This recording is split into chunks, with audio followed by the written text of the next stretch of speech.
안녕하세요. 금요사건 파일 디바제시카입니다. 우리나라에서 유일하게 증거 없이 증언만으로 기소할 수 있는 범죄가 있습니다. 바로 성범죄죠. 사실 이 성범죄의 경우에는 물리적인 증거를 찾는 게 어렵기 때문에 증거보다는 증언에 의존하는 게 현실입니다. 예를 들어서 콘돔이나 정액이 발견됐어요. 성폭행의 증거로 쓸 수 있죠. 그런데 그것만으로 이게 정상적인 성관계였는지 아니면 성폭행이었는지 쉽사리 단정 지을 수가 없습니다. 그렇기 때문에 성범죄만큼은 피해자의 진술에 의존을 해서 전적으로 수사가 진행됩니다.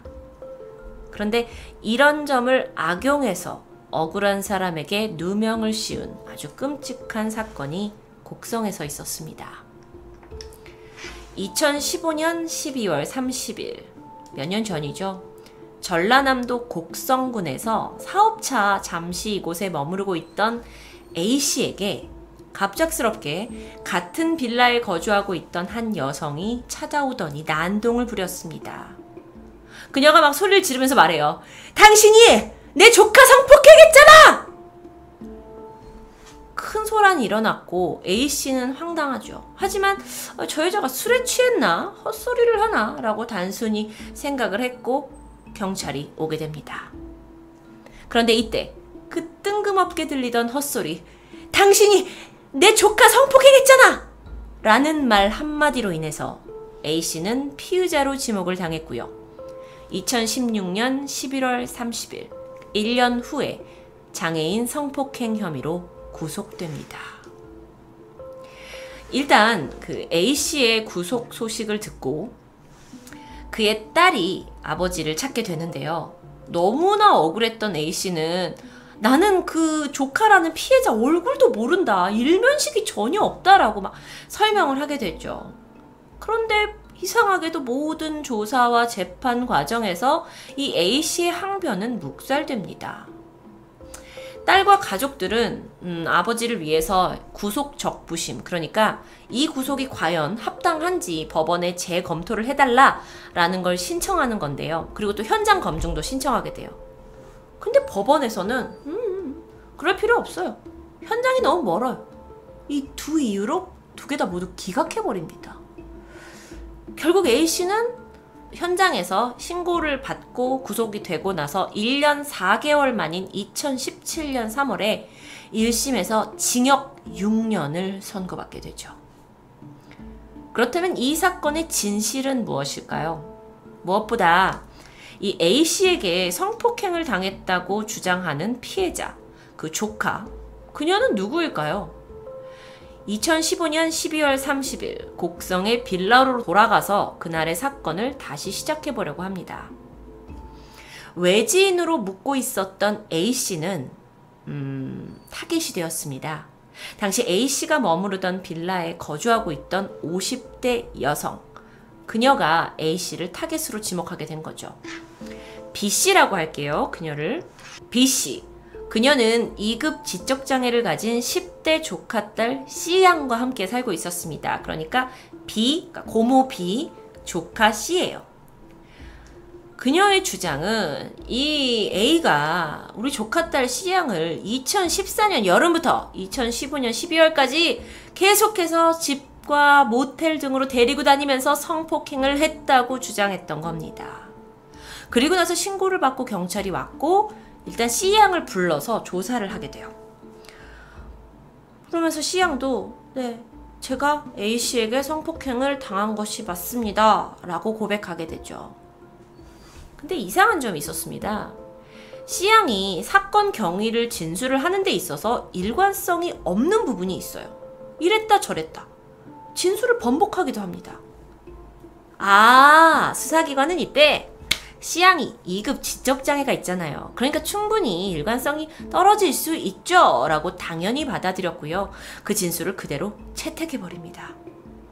그래서 C양이 네, 저는 A씨에게 성폭행을 당했어요 라는 말 한마디에 무고한 A씨는 징역 6년을 받게 된 거죠. 이렇게 모두가 A씨가 범인이야 라고 몰아가고 있을 때 그의 딸만이 결백을 믿었다고 합니다.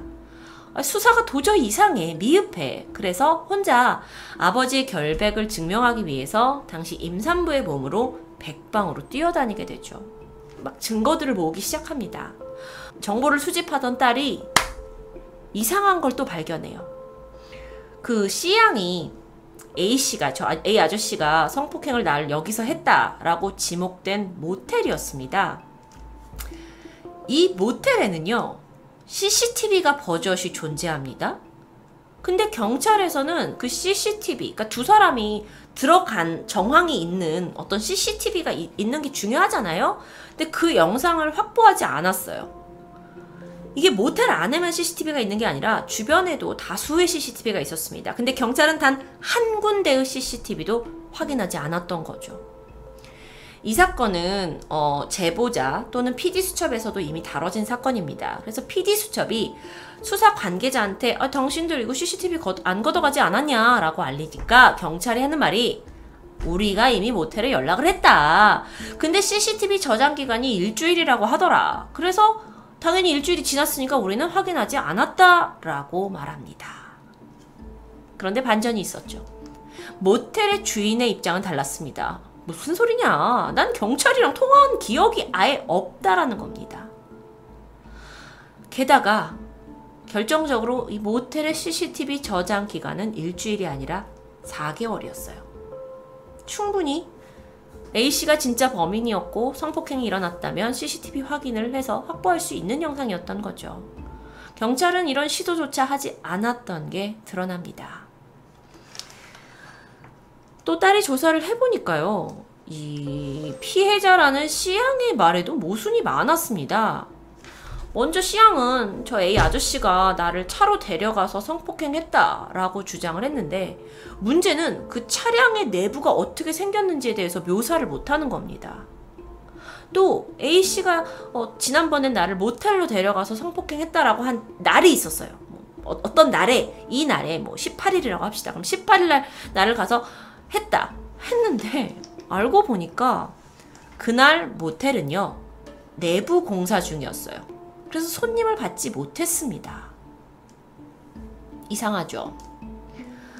게다가 성폭행을 당했다고 주장한 시간대를 알아내서 조사를 했죠. 그랬더니 정작 A씨는 타 지역에 있었습니다.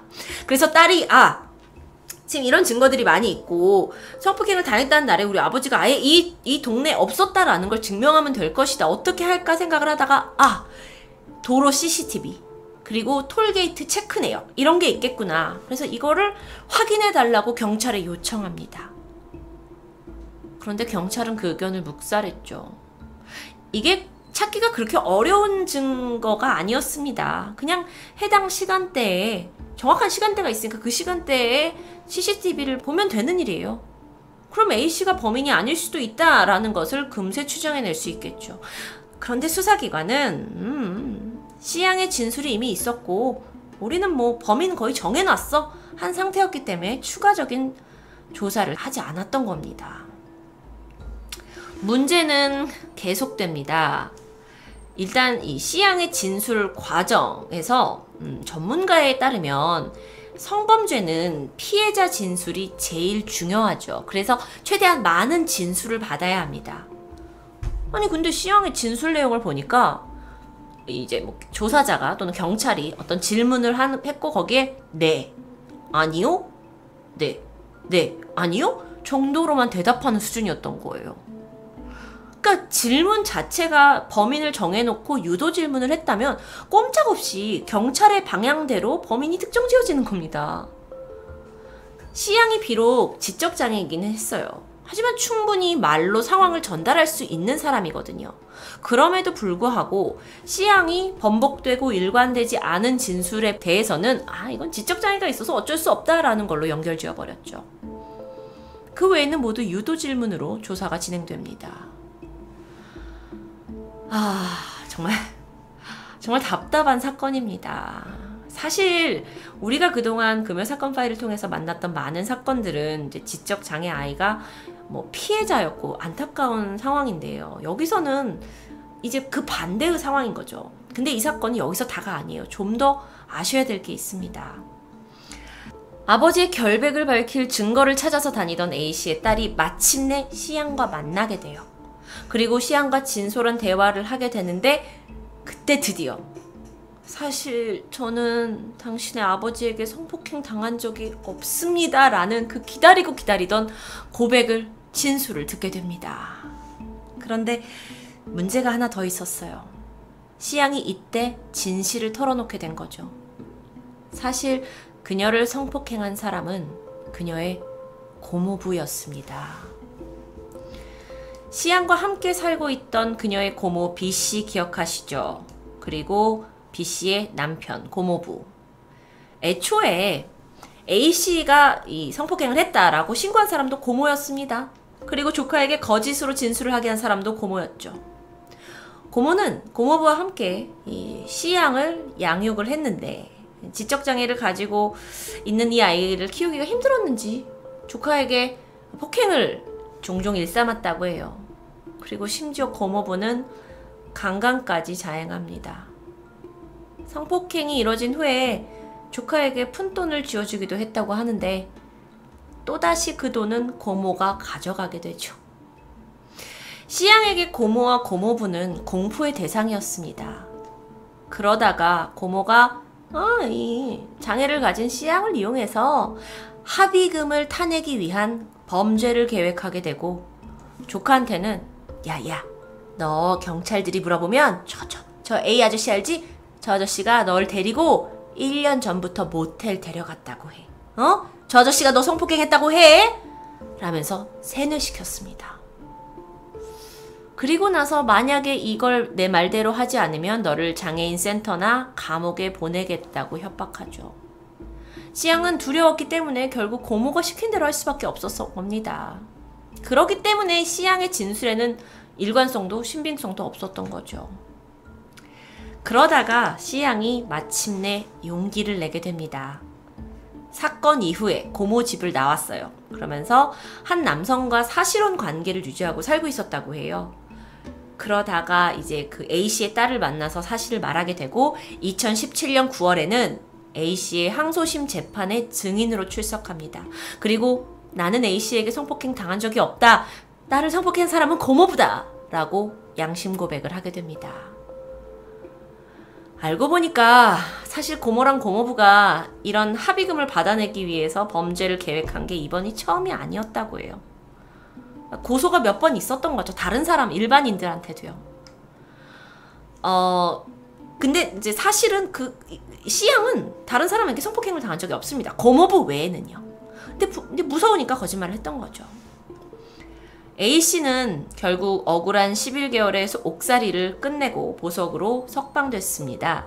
그리고 또다시 3년이라는 긴 시간이 지난 2019년 1월 31일에서야 무죄를 확정받습니다. 자, 그렇다면 이제 궁금해지는 사람들이 있죠. 이 고모랑 고모부는 어떻게 되었을까요? 일단 고모부는 혐의를 인정했어요. 그리고 징역 2년 6개월을 선고받죠. 좀 생각해보면 피해자 진술도 있고 가해자가 자백도 했고 심지어 친족 간에 벌어진 범죄인데 왜 형량이 6년을 받은 A씨보다 절반도 안 되는지는 제가 잘 이해하기 힘들었습니다. 하여간 진범이었던 고모부는 2020년 5월 27일에 얼마 전이었죠? 만기 출소한 상황이고요. 고모 B씨는 현재 구속영장 실질 검사 후에 구치소에 있는 상태라고 합니다. 그런데 이 고모가 뉘우치기는커녕 이 진실을 밝힌 조카에게 앙심을 품었고요. 그리고 나서 어떤 일을 저질렀는 줄 아세요? 또 다른 지적장애를 가진 조카가 있다고 해요. 그 조카한테 야, 너 가서 얘 같이 사는 그 남편한테 성폭행 당했다고 해. 라고 하면서 또 한 번 무고교사를 시도하게 됩니다. 그리고 그 사실이 들통나게 되죠. 고모는 이제 혐의를 피하기는 어려워 보입니다. 여러분 아마 이 단어 많이 들어보셨을 거예요. 무죄 추정의 원칙. 증거가 없으면 타당한 증거가 나올 때까지 이 사람을 무죄로 추정한다는 의미입니다. 하지만 이 사건에서는 전혀 적용되지 않았죠. 오히려 유죄 추정에 의해서 수사와 판결이 이뤄졌습니다. 아니, 그럼 이 사건을 담당했던 경찰은 뭐라고 말을 할까요? 그 수사계장이 가해자로 지목된 A씨가 결백하다는 증거를 주장하지 않기 때문에 우린 유죄라고 생각했다 라고 터무니없는 변명을 늘어놓습니다. 그러니까 내가 직접 무죄인 거를 입증하지 않으면 나는 유죄가 되는 건가요? 그렇다면 수사기관은 무엇을 위해서 존재하는 겁니까? 여러분, 이 사건이 불과 4년 전, 5년 전에 벌어진 사건입니다.